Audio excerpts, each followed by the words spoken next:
Hi, I'm Debbie Harbeck, and I'm a certified life coach working with women in midlife and through the menopause transition.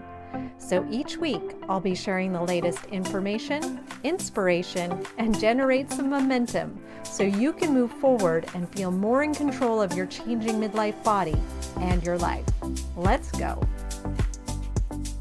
Hi, and welcome back to the podcast. And I am recording this podcast before leaving on a trip. I'm leaving for Europe.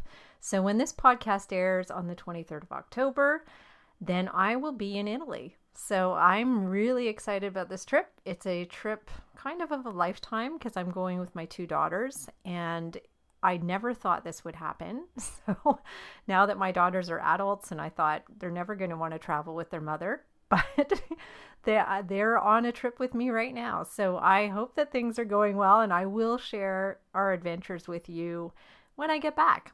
So this podcast today is about something that came up for me in the past week. It's shown up a few times in a few different forms, and it has to do with the book, The Giving Tree. So I don't know if you've ever read this book or if you're familiar with it. It's by Shel Silverstein. It's a children's book. And I used to read it to my girls when they were little. And it always made me sad because it is a kind of a sad story. It's the story of a tree, an apple tree, that keeps giving to this little boy. So the little boy takes its apples, it takes its branches, and then it takes the tree. And over his lifetime, he's used up basically this tree until it's just a stump.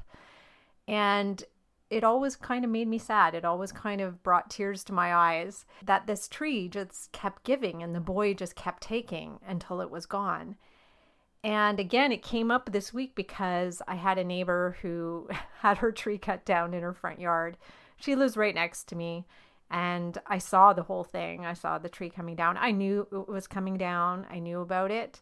She had wanted to do this for years, and I understand why. It's a bit of a nuisance tree. It drops a lot of pine needles and sap and all over the property, especially on the cars and stuff like that. So yes, it had been in the works for a while, but I felt sad seeing it come down. And then there was just that stump. Just like in the Giving Tree, there was just that stump, and it made me think of all the nice things that tree offered, obviously, before it was cut down.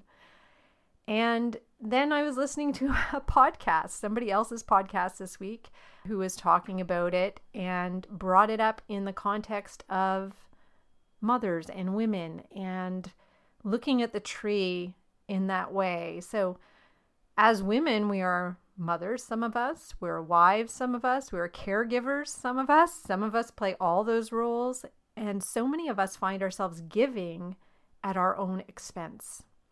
And we give until sometimes we don't know who we are anymore.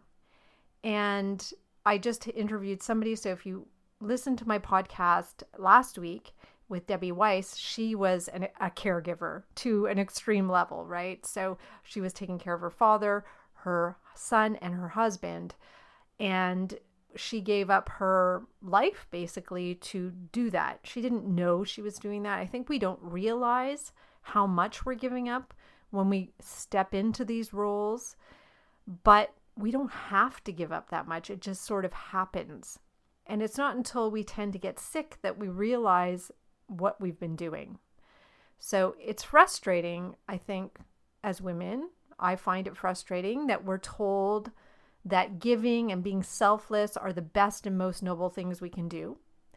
I think we're taught that as little girls, but giving to others never means that you have to forfeit giving to yourself. It just seems to happen, and we just seem to have equated it to that because somehow giving to ourselves seems selfish and giving to others is selfless. It should never be at the expense of your health or your well-being, and certainly not at the expense of your life. The truth is we can give a lot more when we take care of ourselves, actually, because we have more energy, we have more love, we have more desire. When we give at our own expense, we usually feel depleted, we feel resentful, and we're just done. We're just like done. And yes, we like to talk about it, and yes, we like to complain about it. But that's what we don't want to be doing. We don't want to be complaining. So why do we put ourselves in those circumstances? Giving should come from the heart. And if the heart isn't in it, then it's not really giving. You just end up being a sort of martyr in the end. And I'm very familiar with this. I'm very familiar with feeling like a martyr. I did it for a long time, and I still catch myself going there. But through taking care of myself, and that's not only my physical self, but also my emotional self, who I know needs quiet time alone, who I know needs her own bank account, who I know needs her mostly plant-based food, and who I know needs to get outside every single day. When I take care of her, then I can give, and I don't have to be that martyr, and I don't feel guilty about it anymore. I don't find myself trying to one-up anyone on how much I'm doing and giving compared to them. And instead, I find myself just being good in myself without having to prove my worth by doing the bidding of everybody else. And I just love this place that I am getting to now, where I'm just worthy, and I notice and I feel just worthy just by being me. I'm worthy doing the things I'm drawn to do, like this podcast or like swimming laps. So I'm wondering, do you feel like this giving tree? Do you think that's okay, or is it depleting you? If I go by the women I talk to on a daily basis, I'm seeing women who are giving to their families, to their work, to their communities, and are paying for that with their health, their fitness, and their spark. They a lot of times lose that spark, and they lost who they are, and they forget what they used to do and what they used to love. A lot of the reason we all do this is out of guilt. We feel guilty taking time for ourselves, or we're trying to live up to that expectation of being a good girl, which shows up as being that good wife, a good mother, a good employee. And then to feel better, instead of taking the time for ourselves, because that's selfish, we treat ourselves. We reward ourselves with things like food and drinks and shopping and more than that. We'll try to fill that void that all that giving takes away from us.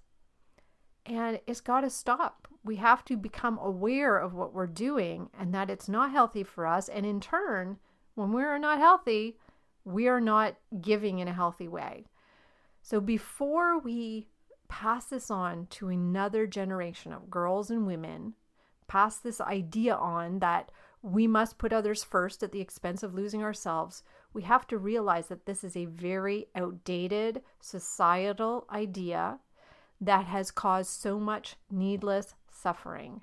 And I just see the destruction of that thinking, the destruction on women of that thinking. And we just can't go on like that. We are better than that. We are stronger than that. And what we have to give, our real true gifts, require us to be our best, to be our most energized, to be our joyful selves. So this has been a bit of a soapbox episode. It's a short episode, but I wanted to bring it to you because it just really hit me with that book. I hadn't thought about it in that way until now, but I see it all the time. And I just think we have a choice.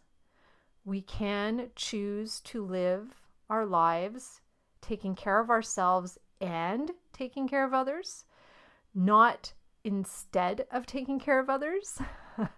So we need to choose ourselves so that we can do the good work in the world that we want to do. So that's what I got today. I want to thank you for joining me on today's episode. And I'd love to hear your stories. I'd love to hear your experiences and any thoughts you have about this giving tendency that we have as women, the giving tendency that is at our own expense. So if you're struggling with it, definitely reach out to me. You never have to go through this alone. We can talk about it. So email me or connect with me on social media and let's keep talking. Let's keep this conversation going. And until next time, remember to embrace your momentum and keep moving forward. Thanks for listening to this episode of the Midlife Momentum Podcast. If you want to learn more about working with me, come visit me at debbieharbeckcoaching.com.